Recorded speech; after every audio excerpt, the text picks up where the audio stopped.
Hey, what's up? We are headed out to the Forward Thinking Chiropractic Alliance, first annual event out in Kansas City. This has been an event a long time in the making, one that I've talked about quite a bit. I am speaking 3 times, which is going to be super, super interesting. So I'm looking forward to it, and we are headed out to Kansas City right now.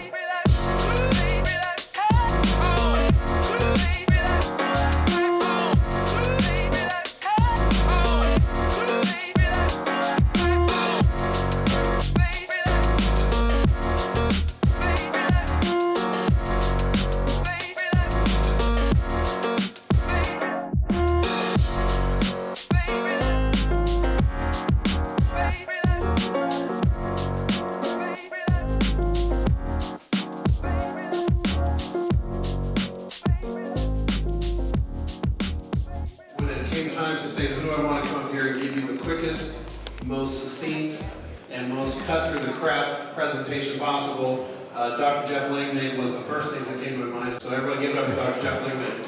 Thank you. In my opinion, it is all about your message. It's about promoting you and what you believe in. Again, to me, there is not enough time in the day. And I've been very fortunate to work at very large-scale spine companies. Orthopedic groups that are hospital-based, outpatient surgery groups. And a lot of those people have looked to me, of all people, to help make decisions on conservative care with them. And that comes not through me being a jerk online, but by me constantly putting out things that I believe in and saying, here's where I'm planting my flag. And that's what I think all of us can certainly do this weekend as a starting point for tomorrow, for next year, and for 10 years from now. And why is that important? This graph to me tells it all. This graph showcases how many people have spine-related complaints. I believe chiropractic care can do a heck of a lot more than spine-related complaints, to be honest with you, but until we have 100% market domination of that, we have nothing to talk about. So here's the percentage of people that have spine-related pain. Almost everybody on planet Earth. Research showcases to us that people are asking, almost 90% plus have asked a primary care doctor about chiropractic. How many have referred to a chiropractor? That's the bottom portion there. That is utilization of chiropractic. Utilization maybe is 15%. Referrals to chiropractors from PCPs stands at 11%. This is opportunity, but it's opportunity that we all need to take advantage of and be proactive about with our daily habits, how we promote ourselves, how we promote our practices, and ultimately how we promote events like this.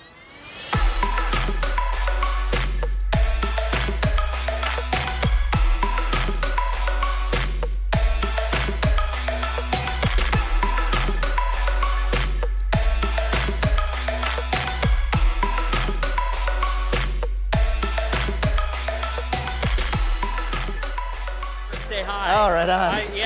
I love your stuff. I have your book. I emailed you about it. You probably won't even remember, like a while ago, and saying I was about to get it, and you sent me a free version. So thank you so much. And I wrote a review on it. Thank you. So, Thank you. I loved it. I started implementing it right away, and it was myself. What's up? Jeff. Andrew Heck. I see, like, I'll be watching an ESPN article, like reading something. I'm like, oh, there he is. I love it when that happens. Those are paid advertising dollars at work. Right there. Yeah.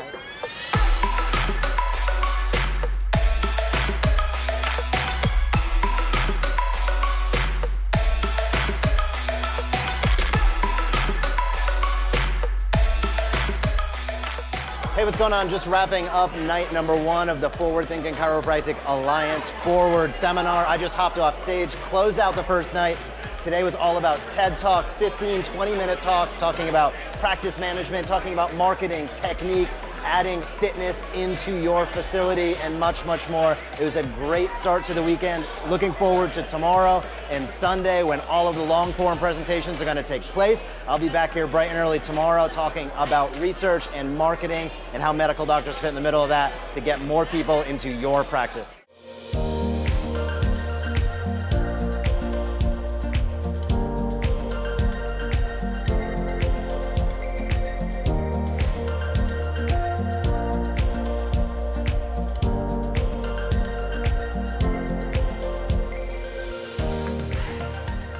Most of you know about Jeff Langmaid, the Evidence Based Chiropractor.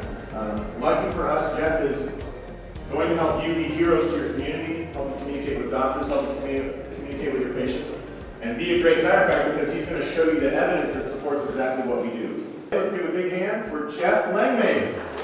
So yeah, there's a different way you're going to communicate and ultimately market your practice, B2C versus B2B. That's what this is all about, right? So when we're talking B2B, you're not going to send an MD a coupon that he's going to give to his patients. It doesn't make sense. Obviously, it's like, what? Like, of course you wouldn't do that. Well, the question then becomes, what are you going to do? And there's a lot of people that don't have an answer to that. It's like, well, nothing. Not a good answer either. So this is where research becomes a huge ally of ours. If our research sucked, that'd be hard. Use what you got. We have great literature supporting what we do. It comes out all the time. There's a backlog of stuff if you've never outreached that you have 10 years worth of stuff before you even have to think about trying to find something new. It's crazy. But getting out there with it is important, and it gives you that touch point. I always say, if you start sending people 20-page research papers, you are punishing them. You're not helping them. Nobody wants to read that stuff. So if you're going to do the outreach, the onus is on you to frame it in a way that matters to them. So that is why we use a very simple process. One peer-reviewed piece of research, one time per month. Cite it, put some quotes, and frame it with your own words upon how and why it matters to them, their practice, and their patients. A doc gets that. At worst, they're seeing your name in a professional context, becoming a leader in education in your community. At best, they're going to take action ultimately with their people. It's always going to be looked upon in a positive light. It's value add to them.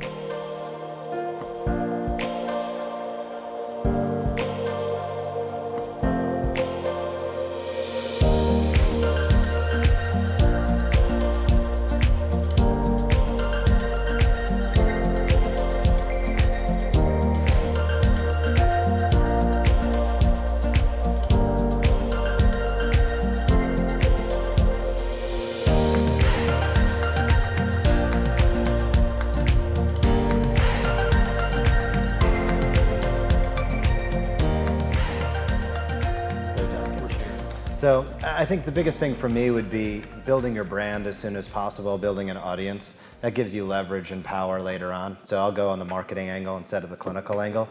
To me, it would be very intriguing if a doc came in to me, a doc that wanted to be an associate in a practice that I had, and if they came in with an Instagram following of 50,000 people, an email list of 1,000 people that they've been communicating with and telling their story the entire time, that would provide supreme value and leverage for you at the negotiating table because you have an audience built in even if you haven't seen patients yet. And I think students sometimes get nervous about getting out there too soon as far as what can I say, what can I not say. I'd say don't be scared, tell your story, be true. Hey, I'm living a healthy lifestyle, I'm looking to do this in my career, I'm a student, here's some cool stuff I learned today, here's something I'm thinking about. People love to hear the story of other human beings, tale as old as time. So for me, telling your personal story and your journey as soon as possible will help not only get you the reps in to be awesome when you start instead of 10 years in practicing, when you're starting a practice or joined a practice, but I think it gives tremendous leverage at the table when you're looking for a career and an opportunity once you graduate. So I think on a cold audience, I think it's about, the basics I think hold true. Do you want to get out of pain? Do you want to live a higher quality of life? Do you want to be able to do the things you love with the people you love? There's a reason why surgery companies still have billboards that say want to, get back to life. You know what I mean? Or like, tired of pain? You know what I mean? Like, there's a reason why that still works. There's different tactics that you can utilize, obviously, within that. That's a broad population. Like John, for instance, if you're talking to athletes, right? You got CrossFit people, then you speak their language. It's about, hey, do you want to be able to not be injured every 4 months? You know what I mean? And do you want to be able to have a quicker clean and jerk? Or do you want to learn how to do this more effectively so you can do it for a longer period of time and not be burned out like the other 20 people that you saw at the CrossFit gym 3 months ago that are already done because they hurt themselves, right? So I think it's just, I would say it's a matter of looking at the audience, understanding their pain point, and speaking directly to it.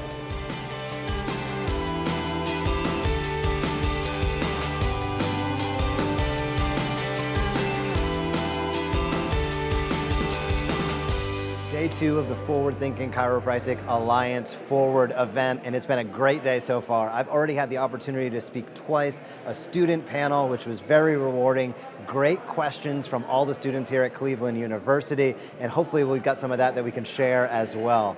I also talked about research and marketing, my core tenets of what we do at the Evidence Based Chiropractor. The vendors have been fantastic. The crowd is awesome. Tonight we're going to have some fun, and I can't wait to see where the night takes us.